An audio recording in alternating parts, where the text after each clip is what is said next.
ছাত্র তরুণ পক্ষে গুলির পর গুলি চালিয়ে পঙ্গু করে দেওয়া হয়েছে।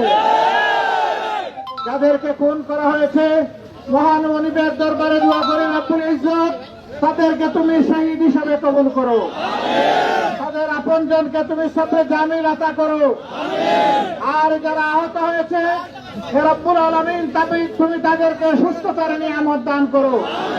আমরা যারা বেঁচে আছি অক্ষত আছি শহীদদের এই রক্ত আহত পঙ্গু ভাই বোনদের এই রক্তের মূল্য পরিশোধ করার তৌফিক তুমি আমাদেরকে দান করো।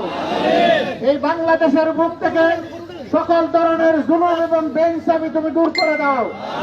একটা ইনসাফের ভিত্তির উপর কুরআন সুন্নাহর আদর্শের উপর একটা সোনালী সমাজ তুমি আমাদেরকে দান করো। বন্ধুগণ, আমি আজকে মিটিং করতে আসিনি, বক্তব্য দিতে আসিনি। আমি এসেছি বৃহত্তর নোয়াখালী, ফেনী, নোয়াখালী, লক্ষ্মীপুর তিনটি জেলা, পার্শ্ববর্তী কুমিল্লা জেলার অংশবিশেষ ভারতের পানি আর ভারী বৃষ্টির তুলে এই কয়েকদিন ধরে ভেসে যাচ্ছে।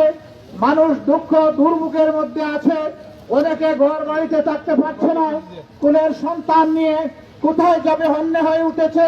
তাদেরকে এখন বড়ই প্রয়োজন একটু আদর, একটু ভালোবাসা, একটু যত্ন, একটু সাহায্যের হাত তাদের দিকে বাড়িয়ে দেওয়া।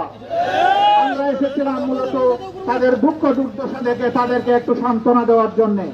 যাওয়ার পথে আপনাদেরকে এইখানে আমরা পেয়ে আনন্দিত। আমি আরেকবার আপনাদের প্রতি আহ্বান জানাতে চাই, আসুন আমাদের প্রিয় বাংলাদেশকে হাতে হাত মিলিয়ে জাতি ধর্ম ধর্মের ঊর্ধ্বে উঠে আমরা একটি সম্প্রীতির বাংলাদেশ গঠন করব ইনশাআল্লাহ। এখানে আর দুর্বলের উপর জালিমের অত্যাচার চলতে দেওয়া হবে না। যেখানে আর দুর্নীতিবাজদেরকে সমাজের সাধারণ মানুষের সম্পদ লুণ্ঠন করতে দেওয়া হবে না। কোর্ট কাছারি আদালতকে দলীয় কার্যালয়ে পরিণত করতে দেওয়া হবে না। সংগ্রামী নোয়াখালীবাসী, আপনাদের মাধ্যমে আমি এই এলাকার সমস্ত জনগণকে আমার ভাই বোনকে সালাম জানিয়ে আপনাদের সকলের প্রতি শুভেচ্ছা জানিয়ে মহান আল্লাহর দরবারে দোয়া করে হে রব্বুল আলামিন তুমি তোমার আসমানকে থামাও। আর তাদেরকে আমি সহানুভূতি জানিয়ে এতটুকু কথা বলতে চাই, ভাই এবং বোনেরা, আপনাদের দুঃখ পুরোটা ছোঁয়া মেরে আমরা নিতে পারবো না, তবে আপনাদের সাথে আমরা দুঃখ ভাগাভাগি করতে এসেছি। আমি আমার স্থানীয় সহকর্মীবৃন্দকে অনুরোধ জানাবো, এখন থেকে আগামী এক সপ্তাহ আমাদের সকল সাংগঠনিক স্বাভাবিক কার্যক্রম স্থগিত থাকবে।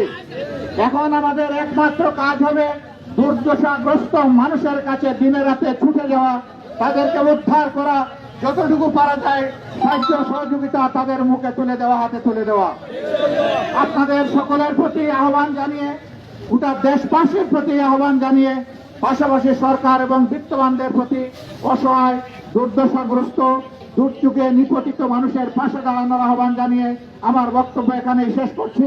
আল্লাহ হাফেজ। বাংলাদেশ জিন্দাবাদ, বাংলাদেশ জামাতে ইসলামী জিন্দাবাদ। আসসালামু আলাইকুম ওয়া রাহমাতুল্লাহি ওয়া বারাকাতুহু।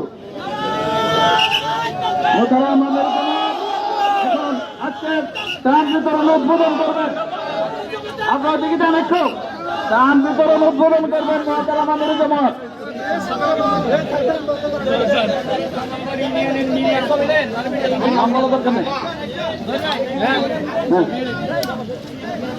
ত্রাণ বিতরণ করছেন মহতারাম আমিরুল জামাত।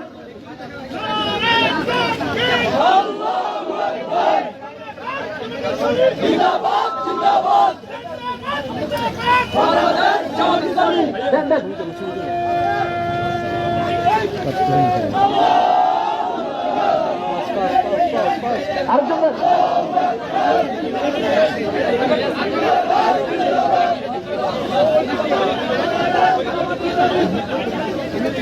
যে যাদের তালিকা আছে তারা সবাই পাবেন, কেউ হড়ি করবেন না, সবাই পাবেন।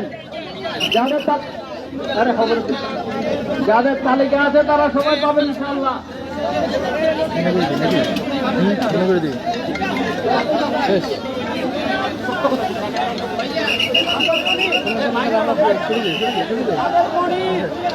সবাই সুশৃঙ্খলা ব্রাহ্মণ এবং শরীর শৃঙ্খলা করবেন না।